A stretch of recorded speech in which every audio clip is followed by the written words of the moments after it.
오늘 저는 담대함과 확신을 가지고 살라라는 제목으로 나누기 원합니다. 사도 바울은요, 인생의 시간표가 점점 마지막을 향해 달려갈수록 그는 점점 더 은혜 가운데 겸손해지는 것을 우리는 볼 수 있습니다. 그래서 바울은 점점 시간이 지날수록 하나님의 은혜가 더 깊어지니까 자신이 사라지고 하나님이 드러나는 그런 고백들을 하면서 살아갑니다. 먼저는 고린도전서 15장 9절에 보면 바울 촉입니다. 나는 사도 중에 가장 작은 자라. 나는 하나님의 교회를 박해하였으므로 사도라 칭함받기를 감당하지 못할 자니라 라고 고백했습니다. 이 고린도 전서는 주후 약 55년에서 56년경에 보낸 그런 서신이에요. 바울이 3차 전도 여행을 하면서 고린도 교회에 자신의 입장을 변호하면서 그렇게 기록하다 보니까 어떻게 돼요? 결국은 나는 사도 중에 지극히 작은 자, 가장 작은 자 이런 표현을 해요. 가장 사역이 활발하던 때에 그의 사역은 점점 확장되어져 가는 그러한 때에 그가 가지고 있는 영적 정체성은 뭐냐? 나는 사도다. 나는 사도야. 이런 고백을 계속적으로 해나가는 걸 볼 수 있습니다. 그래서 자신의 지위를 드러낼 때에 그는 사도 중에 작은 자라 이런 표현을 씁니다. 두 번째는요.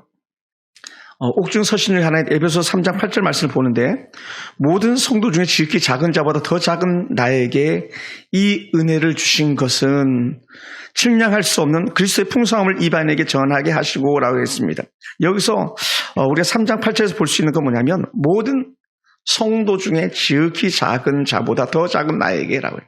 처음 고린도 전서에서는 사도 중에 가장 작은 자인 나. 두 번째는 성도 중에 가장 작은 나라 이런 표현을 씁니다. 예.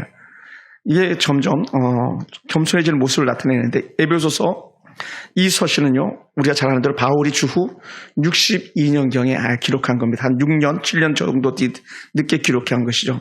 그래서 시간이 지나면서 자신을 이제는 사도가 아니라 성도 중에 작은 자라고 이렇게 표현합니다.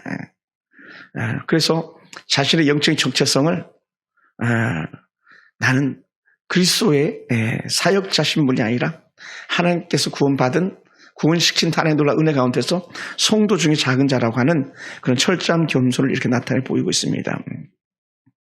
그런데 지금 사도 바울이 앞서 사도라고 하는 그런 주장과 달리 성도라고 하는 그런 표현을 한다고 해서 그가 복음에 대해서 덜 당당하거나 구원의 감격이 더 사라졌거나 그런 것이 결코 아니라는 것입니다. 그는 양이 노래를 부르는 가사 내용처럼 나이를 먹어가는 것이 아니라 연걸어 간다고 인생이 연걸어 간다고 이 표현을 썼는데 사도 바울은 시간이 지날수록 또 바울의 사역이 점점 더 연걸어 가고 이삭을 맺게 될 즈음에 그는 더 겸손한 자신의 모습을 나타내 보이고 있습니다. 그리고 마지막 세 번째는 그 어떤 고백을 합니까? 이미 여러분 속에 머리에 그려졌을 것 같습니다. 에베소 3장 13절을 보면요. 자신이 어떤 환난을 당하고 있는지 이 서신을 받아들이면서 성도들을 위로하는데 낙심하지 말라고 오히려 위로합니다. 그러면서 더 큰 은혜가 그들 가운데 있기 원하면서 사도 바울이 이 서신서를 써나갑니다. 그러면 셋째 철저하게 더 낮아진 모습이 뭐였을까? 그것은요. 디모데전서를 통해서 나타내 보여주는데 디모데전서 1장 15절을 보면 이렇게 표현합니다. 미쁘도다. 모든 사람이 받을 만한 이 말이요. 미쁘다. 모든 사람이 받을 만한 이 말이요. 그리스도 예수께서 죄인을 구원하시려고 세상에 임하셨다 하였도다. 그러면서 마지막 뭐라 합니까? 내가 죄인 중에 괴수니라. 죄인 중에 내가 괴수야. 이제는 사도도 아니고 성도도 아니고 자신의 영적 정체성을 드러내는데 나는 죄인이야. 그 중에서도 상죄인이야. 이렇게 말하는 것 같아요. 철저하게 자신의 죄를 고백하는 그런 은혜를 우리가 고백하고 있음을 보게 됩니다. 디모데전서는요. 우리가 읽었던 고린도전서나 또 에베소서나 그보다 훨씬 더 나중에 쓰여졌습니다. 디모데전서는 바울이 로마 감옥에 1차로 갇혀 있다가 잠시 숨통을 트는 시간이 있는데 그때 뭐냐면 옥에서 잠깐 나와서 민가에 거주할 때입니다. 그때 민가에 거주하면서 많은 서신들 써나가는데 그때 디모데에게 편지를 보내면서 야 목자로서 어떻게 사역을 감당하는지 개인 서신을 쓰면서 했던 고백이 뭡니까? 나는 죄인 중에 개수단다. 그러니까 목자의 심정을 가지고 목자의 마음으로 살아온 자신의 뒤를 돌아보건대 모든 것이 하나님의 은혜였습니다. 이 고백이 아닐까 생각됩니다. 왜요? 죄인이었던 그가 성도가 되었고 죄인이었던 그가 사도로 부름받아 쓰임받았고 죄인이었던 그가 이제 하나님 존재에 나아갈 걸 생각하니까 그는 오히려 죽음이 두려운 것이 아니라 복음의 감동과 감격이 그에게 있었던 것 같습니다. 그래서 사도 중에 가장 작은 자에서 모든 성도보다 더 지극히 작은 나에게, 그리고 세 번째 죄인 중에 더 죄인이었던 나에게라는 이런 표현을 쓰고 있는 것이죠. 그것이 인생의 황혼이 이른 것을 그가 직감하면서 뒤돌아보니 나는 참 부족한 자였구나. 이것을 계속적으로 고백하는 것 같아요. 어찌 보면 사도 바울은 우리에게 그렇게 말하지 않지만 사도라는 직분 자체가 죄인 중에 괴수인 나라는 이런 표현을 쓸 때는요 사치스러운 그런 직분이 아니었을까 생각됩니다. 그런 명칭 자체가 내가 뭐라고 사도야, 내가 뭐라고 성도야, 나는 죄인 중에 괴수일 뿐인데 이런 고백을 하고 있습니다. 그러니까 성도라고 부름받은 것조차도 사도 바울이 볼 때는 감격스럽고 어찌 보면 버거운 그런 직분 혹은 그런 신분이라고 말할 수 있는 거죠. 그러다 보니 어떻게 마지막에 더 낮아진 고백, 나는 죄인 중에 괴수다, 이런 고백이 아닌가 생각됩니다. 오늘 만약 교회 안에 있는 성도들이요 사도라는 그런 직분, 어떤 직분 가지고 우쭐댄다면 우리는 바울과 역행, 예수님과 역행, 다른 길로 가고 있는 그런 모습들이 아닌가 이렇게 생각됩니다. 그래서 우리는 시간이 지나면 지날수록 신앙의 연수가 더해가면 더해가서 더 잘 연그러져 가지고 하나님의 더 깊은 은혜를 생각한다면 맞아, 나는 죄인이었어, 이런 고백이 오늘 우리들의 고백이 되기 원하고, 또 그러면서 또 다른 어떤 연약한 자들의 것을 보듬어 줄 수 있는 마음은요 내가 죄인 중에 괴수였다는 이 고백할 때에 더 크게 쓰임받고 더 크게 역사하시는 줄로 믿습니다. 그러다 보니까요 바울의 관점에서 또 우리가 성경적 관점에서 봤을 때 그리스도인들은 어떤 사람이냐? 참 겸손한 사람들이다, 이런 마음이 듭니다. 겸손한. 그래서 사도 바울이 8절에서 지극히 작은 자보다 더 작은 자라고 하는 것 자체는요 바울의 철저한 자기 겸손의 모습이었던 거죠. 예수님께서 더 겸손하셨던 것처럼 오늘 바울도 결국 마지막에 겸손인 거죠. 오늘 우리가 이 자리에 있으면서 하나님 나도 더 겸손하기 원합니다, 이런 고백이 우리 입에서 우리 삶의 속에서 떠나지 않게 되기 원합니다. 그래서 잠언 18장 12절을 보니까 이렇게 표현했어요. 사람의 마음의 교만은 멸망의 선봉이요 겸손은 존귀의 길잡이니라, 이런 표현을 썼습니다. 겸손은 존귀의 길잡이다. 그러니까 겸손한 것이 손해가 되는 게 아닌 거죠. 교만하였다고 우리가 더 앞서가는 게 아니고. 그리고 또 이렇게 표현합니다. 더 나아가서 표현이 겸손과 여호와를 경외함의 보상은 재물과 영광과 생명이라, 이런 표현을 썼어요. 그러니까 결국은 나는 겸손해서 손해보는 줄 알았고 나는 겸손해서 내 존재가 사라지는 줄 알았더니 아니야. 여호와를 경외함, 겸손한 자 여호와의 경외함은 오히려 너에게 보상이 있는데 재물의 보상, 영광의 보상, 생명의 보상이 있어. 그러니까 사도 바울이 이 말씀을 본 것처럼 그렇게 말하는 거 아니겠습니까? 나에게는 면류관이 예비되어 있어. 그러다 보니까는 바울은 최고의 면류관을 바라보다 보니까 더 낮아지고 더 낮아지고 더 낮아져서 마침내 죄인 중에 괴수의 자리까지 내려가는 그런 철저한 겸손을 보게 됩니다. 그러니 바울의 삶은요 겸손으로 마무리되어지는 것이죠. 그래서 교회는요 겸손한 자들의 공동체라는 거예요. 우리는 그걸 따질 게 없어요. 우리 철저히 겸손한 자예요. 교회가 왕권과 또 신권, 영권을 가지고 싸울 때요 교회는요 언제든지 이기는 것 같지만 그건 지는 거였었어요. 우리는 교회사를 보면은 역대 왕들이 교황 앞에 무릎을 꿇게 하는 게 교회가 이기는 건 줄 알았더니 그게 아니었었어요. 결국 우리가 무릎 꿇을 때에 우리가 승리로 표현한다면 죄송스럽지만 우리가 영적인 싸움에서 이기는 것이라 저는 그렇게 여겨집니다. 그래서 사도 바울이 에베소서를 통해서 이렇게 표현합니다. 뭐라 표현했냐면요. 4장 2절에서 모든 겸손과 온유로 하고 오래 참음으로 사랑 가운데서 서로 용납하고 라는 표현을 썼어요. 예, 겸손한 모습. 그러니까 자기가 내가 죄인 중에 개수야 이 말을 이어가다 보니까 나오는 말씀이 뭡니까? 겸손과 온유로 하고 오래 참음으로 사랑 가운데 서로 용납하는 것이다 이렇게 표현하는 거예요. 온유는 어디서 나옵니까? 온유는요 바로 앞에 있는 겸손에서 나오는 것이죠. 예. 예수님께서 나는 마음이 온유하고 겸손한 자다 이렇게 표현했던 것처럼 오래 참음은 어디서 나옵니까? 여전히 앞에 있는 겸손에서 나오는 거죠. 겸손하지 않으면 결코 참지 못하니까 그렇습니다. 네. 그래서 철저한 인내 마찬가지 어디서 나옵니까? 결국은 겸손에서 나오는 거죠. 그러다 보니까요. 인내하다 보니까 사랑할 수 있고 온유한 사람이 사랑할 수가 있고 겸손한 사람이 사랑할 수가 있고 그러므로 어떻게 그런 사람들이 모든 걸 수용해주는 받아들일 수 있는 그 단어를 갖다 용납이라는 단어를 썼는데 다 용납해 줄 수 있는 것이죠. 그래서 제가 청년 때 많이 불렀던 찬양 중에 서로 용납하라 주님 너를 용납한 것 같이 라고 말했어요. 네. 서로 용납하라 주수길 씨 찬양했던 것 같아요. 주 너를 용납함 같이. 근데 그게 어디서 이루어지냐면 주님이 하신 대로 주님이 가신 대로 주님이 뜻대로 가사 그렇게 나가요. 그렇게 살면서 서로 용납하라 그랬습니다. 그러니까 오늘 교회는요 서로 용납하는 거예요. 오늘 믿음의 가정들은요 서로 용납 받아들여 주는 건데 언제 받아들여 줄 수 있냐? 철저하게 낮아지고 겸손할 때 받아줄 수 있는 것이죠. 그래서 온전한 겸손한 그리스도인들은요 그러다 보니 자동으로 섬김의 자리로 들어가는 거예요. 섬김. 어떻게 하면 저희를 도와줄 수 있을까? 섬김이죠. 어떻게 하면 내가 더 낮은 자리로 들어가고 그를 높은 자리를 세워줄까? 이게 섬김의 자리인 거죠.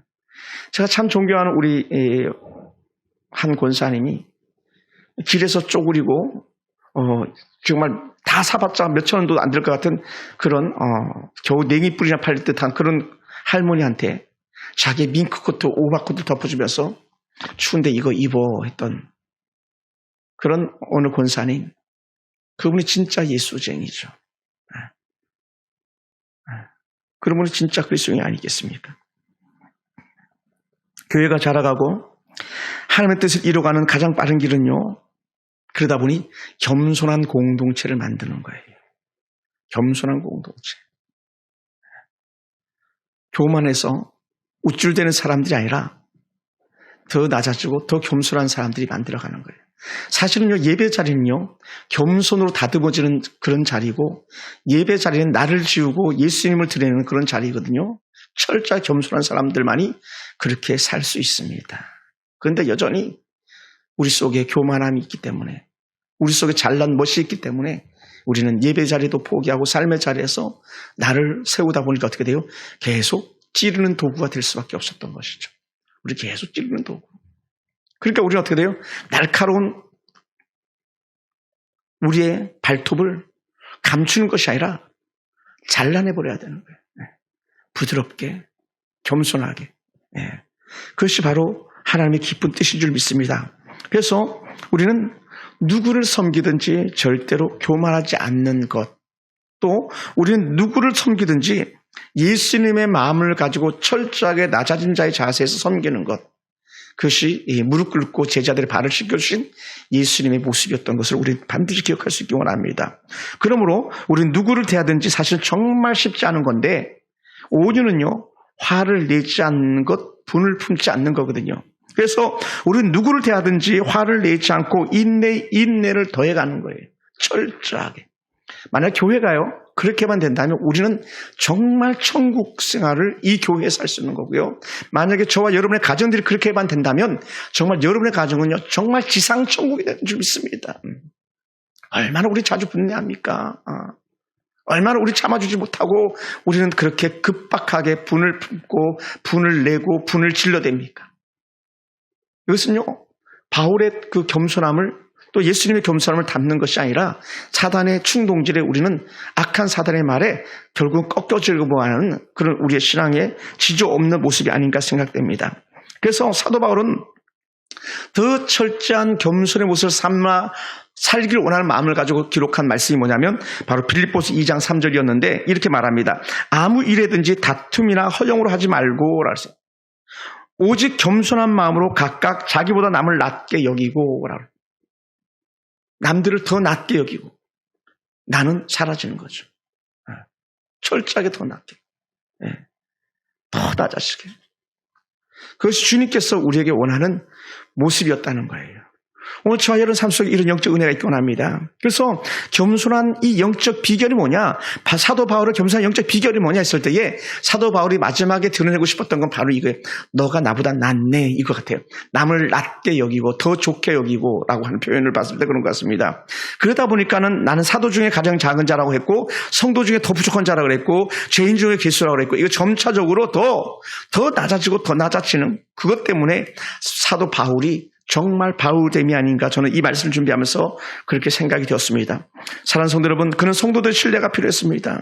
성도들의 자기 주장이 필요할 때에 그는요 큰 소리 치면서 내가 사도인데 이렇게 나갔었어요.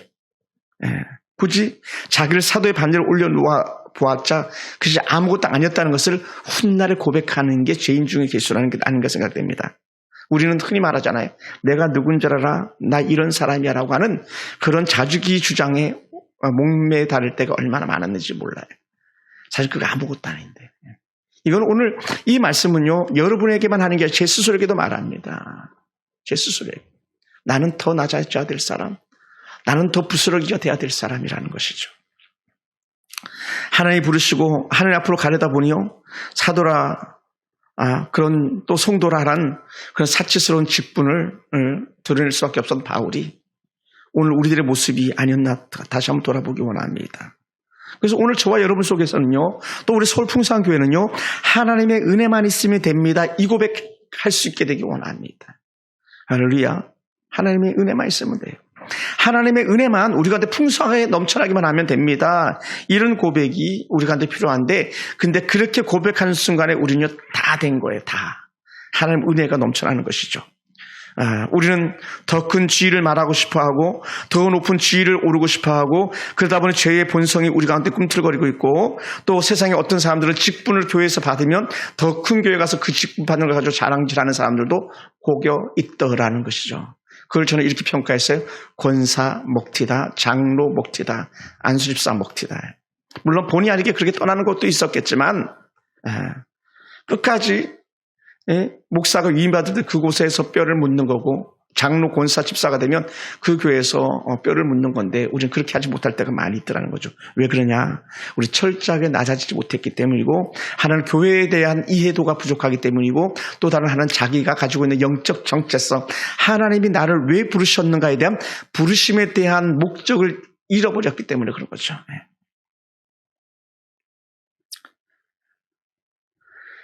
그러다 보니요 우리가 더 겸손하기 위해서 해야 될 게 뭔가 찾아보니까요 가정에서는 저 같은 사람은 아내를 더 존중히 여기고 여러분들은 남편을 더 존중히 여기고 자녀들은 부모를 더 존중히 여기고 소중한 자를 본다면 우리는 더 낮아질 수 있습니다. 그러면 가정에서 큰 소리가 날 일이 없는 거죠. 특히 우리 자녀들은요 부모를 더 귀하게 여기고 소중한 존재로 본다면요 부모 앞에서 자녀들은 더 낮아질 수 있는 거예요. 부모도 낮아지는 거지만 자녀들도 낮아지는 게 필요하거든요. 왜냐하면 요즘 자녀들의 목소리가 워낙 큰 시대이기 때문에 그렇습니다. 주변의 친구들, 직장의 동료들 보시면 어떤 마음이 듭니까? 자기가 나보다 나은 게 뭐냐라고 하는 그런 반발감을 가지고 살아갈 때가 얼마나 많이 있습니까? 교회 안에도 마찬가지 아니겠습니까? 교회끼리도 마찬가지입니다. 저 사람이 나보다 나은 게 뭔데, 저 교회가 우리보다 나은 게 뭔데라고 하면서 우리는 남을 업신여겨야만 내가 높이 올라가는 것처럼 여겨지는데 결코 그렇지 않다는 거예요. 그래서 우리는 우리가 섬겨야 할 대상이 또 우리가 사랑해야 할 대상이 모두인 것을 우리 마음에 깊이 새길 수 있게 되기 원합니다. 그러면 우리는요 더 겸손하게 더 잘 섬길 수 있는 힘을 주께서 공급해 주실 줄로 믿습니다. 우리 에베소 3장 8절 말씀을 우리가 중심 말씀으로 다시 한번 보기 원합니다. 에베소 3장 8절 같이 볼까요? 모든 성도 중에 시작. 모든 성도 중에 지극히 작은 자보다 더 작은 나에게 이 은혜를 주신 것은 측량할 수 없는 그리스도의 풍성함을 이방인에게 전하게 하시고라고 했습니다. 결국은 하나님이 사도 바울을 작은 자로 삼으신 목적, 오늘 우리를 작은 자로 삼으신 목적이 분명합니다. 그것은 뭐냐면 그리스도의 복음이 전파되길 원하는 하나님 아버지의 마음이라는 거예요. 우리가 낮아질 때 그리스도의 복음이 더 전파되는 거죠. 네. 더 낮아질 때. 네. 그래서 우리에게 주어진 사명을 감당하려다 보니 우리는요, 철저하게 복음을 전하는 자가 되려고 하다 보니까요, 우리는요, 모든 사람에게 낮아지고 모든 사람 앞에서 겸손해질 수 있는 거예요. 하나님의 복음이 풍성해지는 영적 비결이 뭡니까? 가정과 교회와 또 직장이 평화해지는 영적 비결은 철저한 겸손 안에서 내가 복음 전하기 위해서 그 공동체에 번임을 받았다라고 말하는 거예요. 내가 복음을 전하기 위해서 그 가정에, 내가 복음을 전하기 위해서 그 직장에, 내가 복음을 지키기 위해서 그 교회에 번임을 받았다라고 하는 것을 우리 마음판에 새길 수 있기 원합니다. 그것을 갖다가 우리 지난주에 살폈던 경륜이라는 단어에서 살필 수 있었습니다. 경륜, 행정이라 그랬잖아요. 행정, 계획된 행정들이라 그랬잖아요. 행정력이 뭡니까? 하나님의 행정력이 너는 그 교회에서 너가 섬겨야 되고, 너는 그 직장에서 너가 섬겨야 되고, 너는 그 가정에서 너가 섬겨야 될 사람이야 라고 하는 하나님의 그 계획이 숨어 있었다는 것이죠. 그래서 경륜이라는 단어를 갖다가 계속 반복해서 표현했던 것입니다. 사랑하는 성도 여러분, 우리는 그리스도의 복음을 전하기 위해서 이미 창세전에 예정대사라고 표현했어요. 이미 창세전에 예정되어진 그런 부름받은 사람들입니다. 우리는 구원받은 것만이 창세전에 예정되어진 것이 아니라 하나님 앞에 쓰임받는 것도 이미 창세전에 계획되었다고 우리가 믿는다면 우리는 더 철저하고 더 낮아지고 더 겸손하게 반드시 쓰임받게 될 줄로 믿습니다. 우리는 하나님이 예정하신, 하나님의 계획하심을 또 하나님의 깊은 경륜을 갖다 무시하기 때문에 우리는 하나님의 하나님의 계획서를 찢어버리는 거예요. 그 찢어버리는 게 뭡니까? 나를 드러내고 나를 주장하고 내가 높아지는 그런 자리를 찾아가는 것이죠. 결코 그것이 아님을 우리 다시 한번 깊이 있게 살필 수 있게 되기 원합니다. 그래서 우리는 하나님 앞에서 창세전에 부름받은 사람들이기 때문에 우리가 하나님 앞에 매 순간마다 나간다면 하나님 앞에 나가는 그 발걸음은요, 철저하게 죄인된 괴수의 모습으로 나가는 거잖아요. 어떤 사도란 직분 카드 들고 나가는 게 아니라, 목사는 직분 들고 하나님 앞에 나가는 게 아니라 여전히 죄인인 나, 그 모습뿐인 거죠. 그래서 오늘 우리는 이 에베소서에 보면은 하나님 앞에 담대히 나간다 그랬는데, 하나님 앞에 담대히 나가는 것은 사도 직분 가지고 나가는 게 아니고, 거룩한 성도의 직분 가지고 나가는 게 아니고, 죄인이 나를 구원하신 구원받은 자의 은혜 가지고 나가는 것이 담대히 나가는 그런 길인 줄로 믿습니다. 그렇기 때문에 우리는 철저하게 하나님의 기쁜 계획 속에 숨어있던 이 복음 전하는 도구가 된 나, 복음을 위해서 오늘 부름받은 나, 복음 때문에 교회 안에서 철저히 내가 가지고 있는 직분과 내가 가지고 있는 탤런트, 다양한 은사를 가지고 쓰임받는 나인 것을 깨닫는다면 우리 교회는요, 정말 좋은 교회가 될 수 있습니다. 가정 역시 마찬가지죠. 그래서 하나님의 깊은 계획이 예정되어 있음을 우리가 믿고 나간다면요, 우리는 복음 때문에 모든 것을 포기할 수 있습니다. 그래서 저는 다시 한번 확신합니다. 하나님의 구원은 단순한 예정이, 구원만을 위한 예정이 아니라 복음을 전하는 사명자로서의 그 감당하기 위한 예정도 포함되어 있음을 저는 믿습니다. 그래서 우리가 그리스도 안에서 하나님의 복음을 전하고 주님의 교회를 세워가는 아름다운 도구로 쓰임받기 위해서, 그래서 하나님 깊은 계획, 하나님의 경륜을 따라가는 은혜가 우리 가운데 필요한 거예요. 뭐라고요? 하나님께 나를 그렇게 부르셨어. 하나님께서 나를 그 자리에 세우셨어. 하나님께 그 자리에 나를 낮추셨어. 그리고는 아멘, 하나님 마음껏 쓰시옵소서. 이 고백이 우리 가운데 임하기를 주님으로 축원합니다. 가정과 직장과 주의 교회를 가지고 우리가 섬겨 나갈 때에 교만은 던져버리고 철저한 겸손이 우리 속의 삶의 모습이 되기 원합니다. 바울의 환난 당함을 인하여 낙심하지 말라고 했습니다. 에베소 교회 성도들은요, 정말 바울을 사랑하는 사람들이었습니다. 눈에 넣어도 아프지 않을 만한 성도들이 바로 에베소 교회 성도들이었고, 또 바울이 눈에 넣어도 아프지 않을 만큼 좋은 영적 지도자인 것을 에베소 교회 성도들은 그렇게 느꼈을 것입니다. 그래서 이 13절에 이렇게 표현했어요. 그로 너희에게 구하노니 너희를 위한 나의 여러 환난에 대하여 낙심하지 말라. 이는 너희의 영광이니라. 걱정하지 마. 낙심하지 마. 성도와 사역자 간의 사랑이 절절 끓는 그런 모습이 저는 이 13절이 아닌가 생각되는 거예요. 바울은 에베소 교회 성도들을 사랑하는 마음 표하고 에베소 교회 성도들은 바울을 사랑하는 마음 표하고 그러다 보니까 어떻게 돼 낙심하고 좌절하고 우리 바울 사도 어떡하지 그런 마음을 갖게 되는 거죠. 그런데 바울은 어떻게 돼? 괜찮아. 나는 괜찮아. 나는 괜찮아. 아마 이런 마음이 우리가 뭐 비교할 수는 없겠지만 이런 거 아닐까 생각이 됩니다. 저희 아버님이 늘 표현했던 것 중에 하나가 뭐냐면 집에 맛있는 게 있으면 얘야 나는 밖에서 먹고 왔다. 좋은 거 더 많이 먹고 왔으니까 너희가 먹어라. 이렇게 하셨어요. 사실 밖에 나가서 뭔 좋은 걸 먹겠어요. 엄마가 밖에 나가서 드셔봤자 뭔 좋은 걸 먹겠어요. 그런데 아들들에게 더 좋은 것을 주시기 위한 어머님의 마음이 나는 이미 더 좋은 거 먹고 왔어. 너희 먹어 하는 거 아니겠습니까? 오늘 바울의 마음이 에베소 교회 성도들의 마음이 바로 이런 아버지 하나의 마음 품고 사는 그런 모습인 줄로 믿습니다. 그래서 바울이 에베소 교회 성도들을 위로합니다. 나를 위하여 너무 마음 아파하지 마.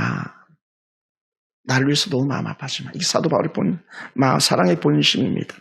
바울이 우리의 아버지, 바울이 우리의 선생이 된 것을 더 사랑스럽게 여기는 그것이 바울의 환난 당할 때 갖는 아파하는 마음들이었거든요.